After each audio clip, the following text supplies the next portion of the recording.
Are you excited? Because I'm excited. I'm Quadric, and before we dig right on into the games, I do want to go over the philosophy of these recaps. I don't just want to spout engine lines at you and tell you, well, beep boop, this is the best move that could have happened right here, according to the Stockfish. Instead, I wanted to go pretty quickly through the games so that we have time to get some targeted, highlighted key positions that are going to be the most instructive and most interesting. So feel free, whenever asking a question, please pause the video if you need to think about it so that you can get the most out of these videos. Now let's get into it. To kick us off for the candidates, we have the game between Caruana and Nakamura. It was a Berlin defense, one of the most solid openings in chess, where Fabi chose not to go into any of the endgame lines, and instead we have some development here where Fabi gives up the bishop pair but ruins Black's pawn structure by doubling the pawns. We have some development. Now here is our very first question. Should White take that pawn on e5? The answer is no. Taking that would be a massive blunder because after it takes, Queen d4 would fork the knight and our f2 square. So instead Fabi castles. Now he's threatening to take, so Black drops back to defend. Now Fabi goes on quite the journey with his knight, going after the b7 pawn, and it's a little difficult for Black to defend. If you castle long, which has been played before, you castle long, now you're walking right into that knight's attack and a potential pawn storm once White prepares b4 and b5. Instead of that, in the game, Naka subjects his rook to that passive defense. White brings out the bishop, provoking Naka to push these pawns forward. And here we start to see an important dynamic evolve in the game. Black's problem is that their king has no shelter. They are unable to castle long, but if they castle short, then their king is wide open due to the pawns they pushed there. Meanwhile, White's problem is that their bishop on g3 is a bit out of play, as once Black defends the e5 pawn, our bishop will be kind of stuck. So, now Black went for knight d7, and here's an important question. What should White do here? So whenever your opponent's king is in the center, that's when you should open it up to go open lines towards their king. Fabi went for d4, Naka tries to keep it closed, develop, Naka's going for a counterattack, attacking this bishop. Now Fabi takes and is able to trade off that bad bishop. Fabi rebrings the knight back into the game, rook d8, and here he goes and decides to take the bishop on d6. He fixes Naka's pawn structure, but does eliminate the bishop pair. Now attacks the knight, moves the knight away, a7 is hanging, pushes it. Fabi goes b3, opening up the knight to go to c4. And here is where Naka made a mistake. And in general, it seems like Black's biggest problem is their king.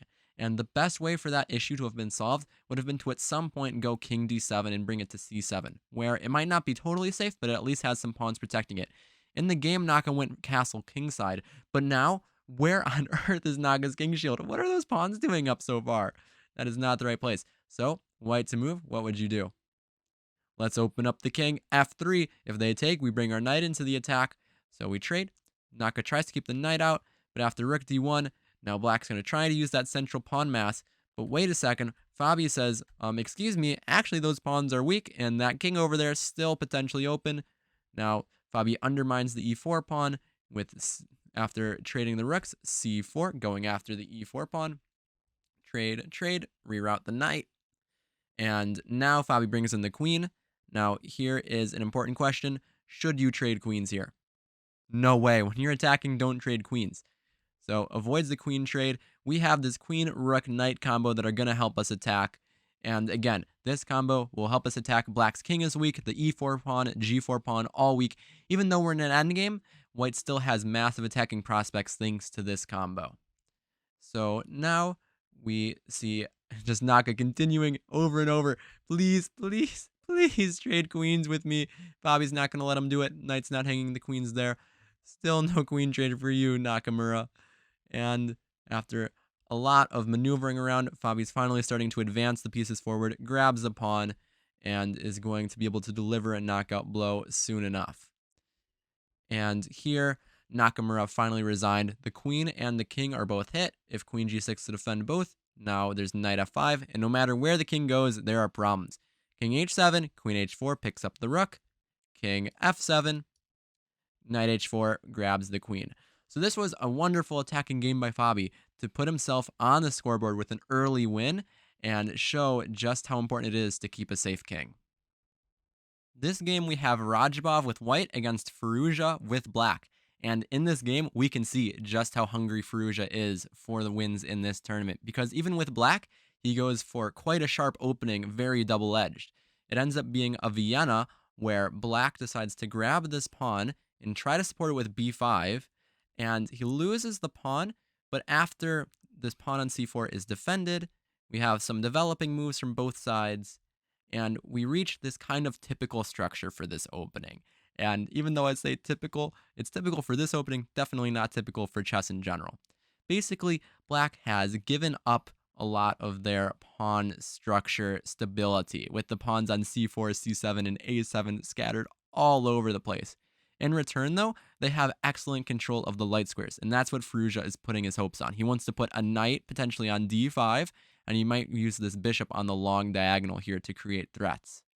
So, continuing in the game, we see bringing the knight back towards the center, rook out, a3 stopping any piece from using this square, and Firouzja brings out the knight, puts the other knight in the center, brings out the bishop, and plops in the knight. Knight goes to the center, trade, trade, and here it is black to move, and this is a really interesting moment in the game, so see what you would do here.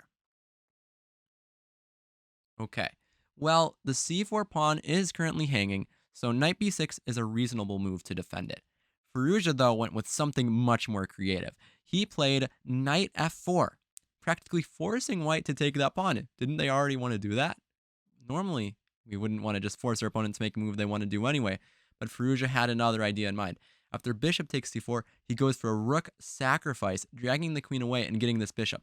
And this just highlights the theme of this game. The black's play is all about the light squares. Firouzja gives up the rook, but takes the light squared bishop, and now we're going to see domination of the light squares. The bishop goes to the center. The knight on f4 is very strong. Bishop in the center, very strong. Queen forms a battery. And now Firouzja grabs a pawn, and here knight g5 looking for threats against this king, so knight g6 to block that. And here Radjabov plays an excellent move to keep the game in his favor. And basically, black has a threat of bishop b4, winning back the exchange, but Radjabov allows it in order to start his own attack. h4. Again, you don't want to take it because you're going to run into problems with your king over here, as knight f6 check, and when you take it, queen takes h7 would be checkmate. Instead of that, though, Firouzja does grab the exchange, but now Radjabov starting his attack. And after a razor-sharp but accurately played series of moves, the game pretty much peters out to a draw. There might have been a few chances for Radjabov to capitalize on an advantage, but overall, both players played well for the most part here. And it looks like it's scary for black's king in the center, but here, compared to the game with Nakamura, he does have a lot of his pieces near his king, and it's really difficult for the queen to enter the attack so easily. So the king kind of just flailing about in the center, but after this trade, soon the queens get traded after a few more moves. And with the queens traded, white's currently up a pawn, but the problem is that black's king is so active and is going to grab some more pawns. And eventually we reach this endgame, which is a draw that Firouzja was able to hold. In this game, we have a face-off between two players who are often considered the dark horses of this event. Duda with white against Rapport with black.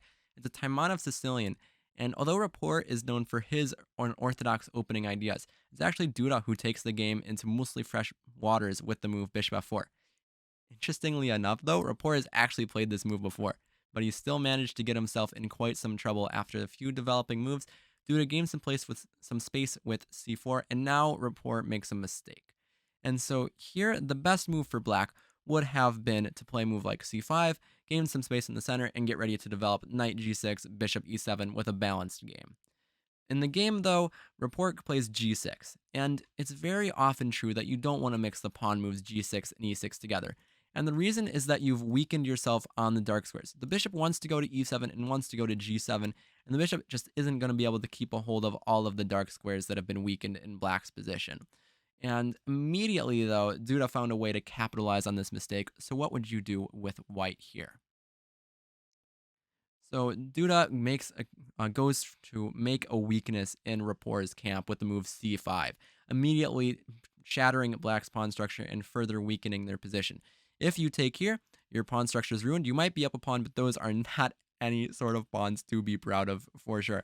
There's also the possibility of playing bishop e5, centralizing the bishop, or white can just continue by developing a castle, bring out the knight, and has a long-term positional advantage.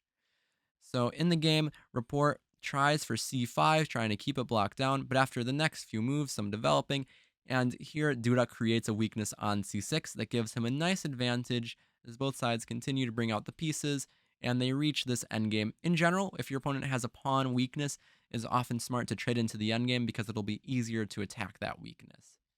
Here, though, is an important question, which is which way should you recapture? So in the game, Duda took with the bishop, which is maybe inaccurate. See, the idea is that if you take with the rook, while you do give up on your a2 pawn, which they can take, the point is that the rook on d1 cuts off black's king from entering the game. In the endgame, the king wants to be a fighting piece. It wants to play an active role, and this would prevent black from doing so. The problem is that after bishop takes d1, black immediately runs the king to the queen side, where it's going to be an important player in their game. The king defends c6, can go defend their a7 pawn, and also prevents our rook from infiltrating on the d file. Now, wrong way. Let's go back. There we go. And now, pretty much just some maneuvering for the next few moves. But the game is relatively close to equality, but at the same time, Duda still has some chances to press with the better pawn structure. And after some more developing, maneuvering, at this point, we've basically reached equality. And here, Rapport makes a nice looking move, king b6. Normally, in most games, we've got all our pieces around our king, helping it. Here, the king finally decides to help its other pieces for once, and in doing so, it keeps black position solid. Now, while Duda did miss one chance later on, it was a pretty fleeting opportunity, and since the game was 40 moves long, I'm going to call it a day here, and the game was eventually drawn. Our last game is between Ding and Nepo. It starts as an English opening where Nepo really plays this game all about space, looking to push his pawns and push his pawns, and now he takes back with the queen, forcing Ding to drop back, and after both sides bring out their pieces, knight can come back to the center even if it's on the side right now. We got more development, and right around here, it's really time to start coming up with a plan if you are Nepo. So what would your plan be here? Well, the important thing to notice is that this pawn on e4 is granting us a ton of space on the king side, choking out white's pieces, and that means we are going to play on the king side. So Nepo starts with knight g4, potentially trading off the knight on e3, and after bishop e2, Nepo goes queen h5 with just a small, tiny threat of queen takes h2 checkmate, which Ding does in fact notice, but after h4, that's quite a concession. Pushing a pawn in front of your own king potentially is weakening. So Nepo plays bishop f6. Now, both sides bringing some more pieces into the game. Nepo trades, develops. So now in this position, there's a question of what to do for black. So your turn, what would you do? Well, in the game, Nepo decided to take the bishop on b2. You could also drop back, but the most aggressive move was certainly a sacrifice here, which honestly looks like it would not have been fun for Ding to face. After the rook comes to e6, rook sliding over, queen taking h4, and white has a grand total of one defender in front of that poor king. In the game, though, we kind of see Nepo take a slower approach, which goes against his style. Normally he plays very quickly on the clock and is very aggressive, but this time we saw him play more reserved. He took more time in the game and was patient in his development of his attack. And the question is if that might help him become a more universal player, as he now is using all of his pieces. The rook can eventually slide over to g6, but he first goes for knight d5. Now g5 again. He could immediately launch an attack, start the craziness. Again, g5, the point is that we want to get this queen open, but right now there's this wall of pawns stopping us, so g5 would crack it down. Nepo starts to prepare it with h6, though, first, and brings out the other rook. And now king h2, should you play g5 here? King h2 is a very clever move by Ding. It looks like this actually invites the move g5, but in fact, it prepares the defense, because after g5, white will go rook h1. And now if you take, suddenly the tables have turned, and white's the one benefiting from the opening of the h-file. So going back, Nepo again plays more patiently. Bishop g4, knight a5, going after our pawn. Now rook f6, going after white's pawn. And now white is forced to move the king back, blocking their rook. And finally, it is time for Nepo to shine. G5 takes, open it up, push the pawn forward. It's about to become a queen almost. After rook takes, you could take the rook, but Nepo decides to eliminate the key defender of white's king, even at the cost of material. Capture, sack that rook, and after here, queen h1 is a threat. If king takes g2, can you find the forced win for black? Well, it goes rook takes f2, king takes, and after a check, king back, check, king over, checkmate. Ding does try to put up a bit more resistance, but it's still game over soon enough. After f4, check, king f2, black takes a rook, and here, look for the win. The move is bishop h3, forcing white's king up the board. If you go king f3, you're going to get mated. Something like this will deliver a checkmate. And if you take the bishop, then again, you're never in a good sign when your king is walking right towards Nepo. Not a place you want to be in. At least not a place I would want to be in. After this, queen h3 with the queen coming to g4. This is game over. And so Ding resigned a few moves prior. Next round, we have Nepo versus Fabi, the clash of our two leaders. Let me know in the comments down below what you think is going to happen there. Rapport against Firouzja, Duda versus Ding, and Naka faces Radjabov.